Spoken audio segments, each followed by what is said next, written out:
Hello student, তোমরা যারা ক্যালকাটা ইউনিভার্সিটির আন্ডারে ফিফথ সেমিস্টারের ছাত্রছাত্রী আছো এবং তোমাদের রাষ্ট্রবিজ্ঞান সাবজেক্টে অনার্স আছে, তোমাদের জন্য আজকের ক্লাসটা খুবই গুরুত্বপূর্ণ। আজকের ক্লাসে তোমাদের ডিএসসিসি 9 পেপারের মক টেস্টের প্রশ্নপত্র নিয়ে আলোচনা করব।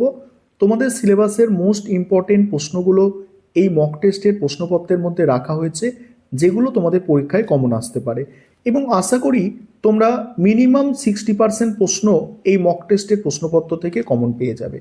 তোমাদের ডিএসসিসি 9 পেপারের নাম তোমরা জানো, ইন্ডিয়ান পলিটিক্যাল থট 2। আর তোমরা যারা ইংলিশ ভার্সনের স্টুডেন্ট আছো, তোমরাও আজকে ক্লাসটা দেখো, কারণ এই মক টেস্টের প্রশ্নপত্রটা তোমরা ইংলিশেও পেয়ে যাবে। দেখো, তোমাদের 75 নম্বরের পরীক্ষা হয় এবং 3 ঘন্টা সময় দেওয়া হয় এবং এখানে প্রথমেই তোমাদের 5 নম্বরের প্রশ্ন 3টে অ্যান্সার করতে হয়।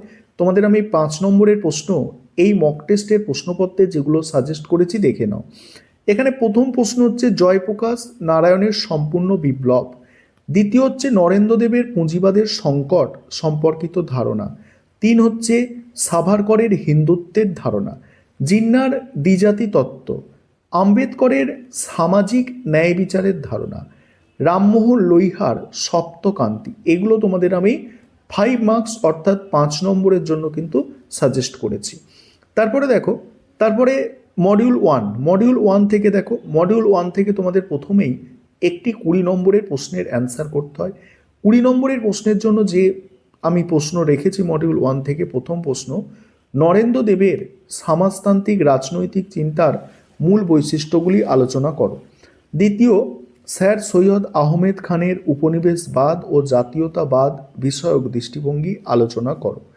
মডিউল 1 থেকে 10 নম্বরের প্রশ্ন দেখে নাও। 10 নম্বরের প্রশ্ন রেখেছি। প্রথম প্রশ্ন, মোহাম্মদ ইকবলের উপনিবেশবাদ ও জাতীয়তাবাদ সম্পর্কিত ধারণাটি বিশ্লেষণ করো। দ্বিতীয় প্রশ্ন আছে, রামমোহন লোহিয়ার সমাজতান্ত্রিক চিন্তার মূল দিকগুলি সংক্ষেপে আলোচনা করো। রামমোহন লোহিয়ার সমাজতান্ত্রিক চিন্তার মূল দিকগুলি সংক্ষেপে আলোচনা করো। এবারে মডিউল টু থেকে দেখো, মডিউল 2 থেকে তোমাদের আমি 20 নম্বরের যে প্রশ্ন সাজেস্ট করেছি মক টেস্টের প্রশ্নে, প্রথম প্রশ্ন, পণ্ডিত রামাবাইয়ের সামাজিক ন্যায় বিচার ও লিঙ্গ সাম্য সম্পর্কিত দৃষ্টিভঙ্গি বিশদভাবে আলোচনা করো। তারপরে আছে দেখো, ভীমরাও আম্বেদকরের জাতিভেদ প্রথা অস্পৃশ্যতা সম্পর্কিত সমালোচনা ব্যাখ্যা করো। এবারে 10 নম্বরের প্রশ্ন দেখো, 10 নম্বরের প্রশ্ন আছে, জওহরলাল নেহরুর সমাজতন্ত্র ও গণতন্ত্র সম্পর্কিত ধারণা আলোচনা করো। তারপরেই আছে সুভাষচন্দ্র বসুর ফ্যাসিবাদের ধারণাটি ব্যাখ্যা করো। এবার তোমরা যারা ইংলিশ ভার্সন দেখবে, তবে তোমাদের শেষে আমি সম্পূর্ণ সাজেশনটা এই পেপারের যেটা আমি রেডি করেছিলাম, আগেও তোমাদের দিয়েছি, সেই সাজেশনটা আরও একবার তোমাদের আমি দেখিয়ে দেবো। তার আগে তোমরা যারা ইংলিশ ভার্সনের স্টুডেন্ট আছো, তোমরা মক টেস্টের প্রশ্নপত্রটা দেখো, আমি স্ক্রল করে যাচ্ছি। আর সাজেশনটা তোমরা ইংলিশেও পেয়ে যাবে, এরপরেই আমি সাজেশনটা তোমাদের সঙ্গে শেয়ার করে নেব। আর আমাদের এই পেপারগুলির স্টাডি মেটেরিয়াল রেডি আছে, তোমরা চাইলে স্টাডি মেটেরিয়াল পারচেস করতে পারো বা আমাদের পেড ব্যাচে অ্যাডমিশন নিতে পারো। এবারে তোমরা এই পেপারের সাজেশনটা একটু দেখো। এবার তোমরা ডিএসসিসি 9 পেপারের সম্পূর্ণ সাজেশনটা একবার দেখে নাও। DSCC 9 paper Indian political thought 2, তোমাদের 20 নম্বরের এবং 10 নম্বরের জন্য যে প্রশ্নগুলো তৈরি করবে, প্রথমেই হচ্ছে মডিউল 1 থেকে দেখো, নরেন্দ্রদেবের সমাজতান্ত্রিক রাজনৈতিক চিন্তার মূল বৈশিষ্ট্য, মোস্ট ইম্পর্টেন্ট প্রশ্ন। সৈয়দ আহমেদ খানের উপনিবেশবাদ ও জাতীয়তাবাদ বিষয়ক দৃষ্টিভঙ্গি। মোহাম্মদ ইকবলের উপনিবেশবাদ ও জাতীয়তাবাদ সম্পর্কিত ধারণা। রামমোহন লোহিয়ার সমাজতান্ত্রিক চিন্তার মূল দিকগুলি আলোচনা করো। তারপরেই জয়প্রকাশ নারায়ণের গণতন্ত্রের ধারণা আর এম.এন. রয়ের র্যাডিক্যাল হিউম্যানিজম বা নয়া মানবতাবাদের মূল সূত্রগুলি ব্যাখ্যা করো। এই প্রশ্নটাও যথেষ্ট গুরুত্বপূর্ণ একটি প্রশ্ন।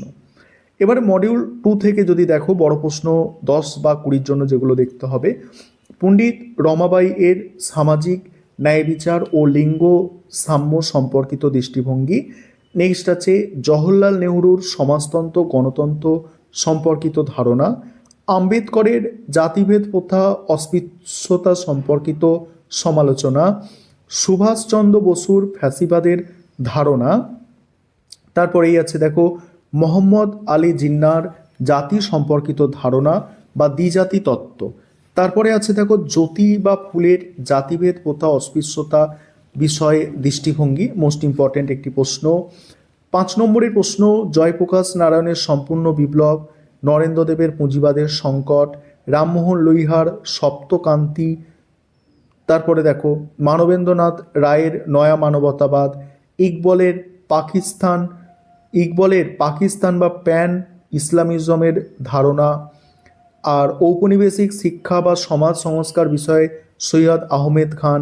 মডিউল 2 থেকে আছে সাভারকরের হিন্দুত্বের ধারণা, জিন্নার দ্বিজাতির তত্ত্ব, আম্বেদকরের সামাজিক ন্যায় বিচার, নেহরুর ধর্মনিরপেক্ষতা, সুভাষচন্দ্র বসুর সমাজতন্ত্র ফ্যাসিবাদের পার্থক্য, আর পণ্ডিত রমাবাইয়ের হচ্ছে নারী মুক্তি বা আর্য মহিলা সমাজ। এই হচ্ছে তোমাদের সাজেশন।